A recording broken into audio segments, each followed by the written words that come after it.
Assalamualaikum warahmatullahi wabarakatuh.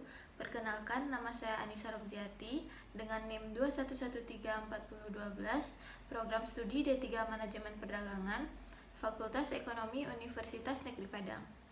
Baiklah, pada kesempatan kali ini saya akan mempresentasikan materi pada mata kuliah Manajemen Operasi 2 dengan dosen pengampu Ibu Mutia Rosalinda SEMM dengan judul Forecasting. Materi pertama yaitu A. Apa itu forecasting?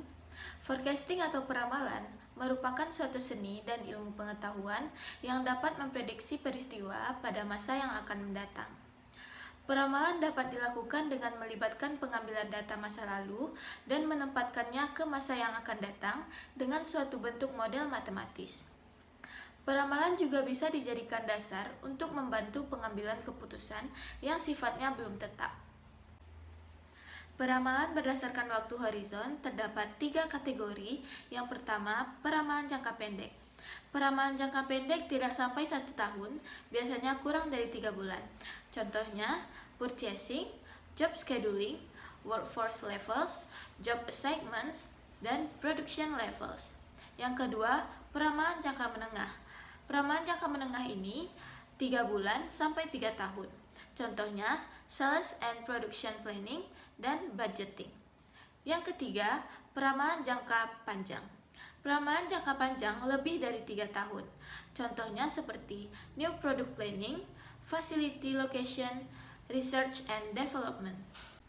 Adapun jenis-jenis peramalan, yang pertama peramalan ekonomi atau economic forecast. Menjelaskan siklus bisnis, contohnya tingkat inflasi, dana pembangunan rumah, dan lain sebagainya. Yang kedua ada peramalan teknologi atau technological forecast. Meramalkan tingkat perkembangan teknologi, dampak pengembangan produk baru. Yang ketiga, peramalan permintaan atau demand forecast. Proyeksi permintaan untuk produk atau jasa suatu perusahaan. B. Pentingnya forecasting secara strategik. Peramalan merupakan satu-satunya prediksi atas permintaan hingga permintaan yang sebenarnya diketahui. Dampak peramalan pada 3 aktivitas. Yang pertama SDM, merekrut, melatih, memberhentikan pekerja. Yang kedua kapasitas. Kekurangan kapasitas bisa berarti tidak terjaminnya pengiriman, kehilangan konsumen, dan kehilangan pangsa pasar. Yang ketiga, manajemen rantai pasok. Hubungan yang baik dengan pemasok dan harga yang menguntungkan sangat tergantung dengan peramalan yang akurat. Adapun 7 langkah sistem peramalan. Yang pertama, menetapkan tujuan peramalan. Yang kedua, memilih item yang akan diramalkan. Yang ketiga, menentukan horizon waktu peramalan. Yang keempat, memilih tipe model peramalan. Yang kelima, mengumpulkan data yang diperlukan. Yang keenam, membuat peramalan. Yang ketujuh, melakukan validasi dan menerapkan hasil peramalan. C. Pendekatan dalam forecasting. Pendekatan dalam forecasting ini terbagi 2, yaitu qualitative methods dan quantitative methods. Yang pertama, qualitative methods. Digunakan pada saat situasi yang tidak jelas atau samar dan hanya sedikit data yang tersedia. Tinjauan pada qualitative methods. Yang pertama, keputusan dari pendapat juri eksekutif atau jury of executive opinion. Pendapat sekumpulan kecil manajer atau pasar tingkat tinggi, kadang dikombinasikan dengan model statistik. Yang kedua, Delphi method. Kelompok para ahli melakukan peramalan. Yang ketiga, gabungan dari tenaga penjualan atau sales force composite. Perkiraan dari masing-masing tenaga penjual, berapa tingkat penjualan yang bisa mereka capai, kemudian digabungkan secara keseluruhan.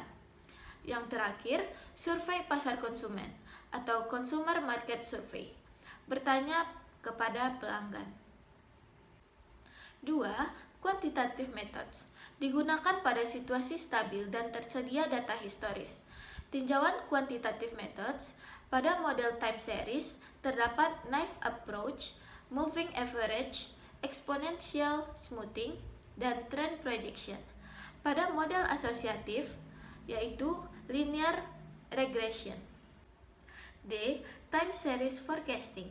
Sekumpulan data numerik tentang peristiwa pada waktu yang berurutan atau berjarak sama atau mingguan, bulanan, kuartal, dan lain-lain.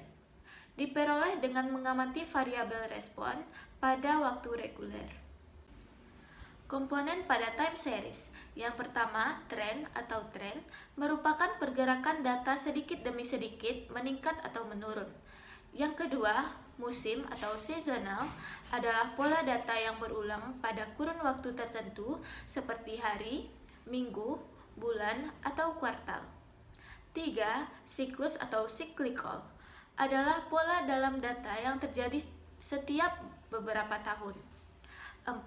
Variasi acak atau random merupakan satu titik khusus dalam data yang disebabkan oleh peluang dan situasi yang tidak biasa. Associative forecasting. Jenis kedua dari metode forecast yang bersifat kuantitatif menurut Helzer dan Render yaitu metode asosiatif atau kausal. Tidak seperti time series forecasting, model peramalan asosiatif mengasumsikan hubungan antara variabel terikat dan beberapa variabel bebas yang terkait dengan peramalan. Model peramalan asosiatif kuantitatif yang umum digunakan adalah analisis regresi linear. Model asosiatif menggunakan persamaan yang terdiri atas satu atau lebih variabel penjelas yang dapat digunakan untuk memprediksi permintaan. Baiklah, sekian presentasi dari saya. Apabila ada salah kata, mohon dimaafkan. Saya akhiri dengan wabillahi taufik wal hidayah.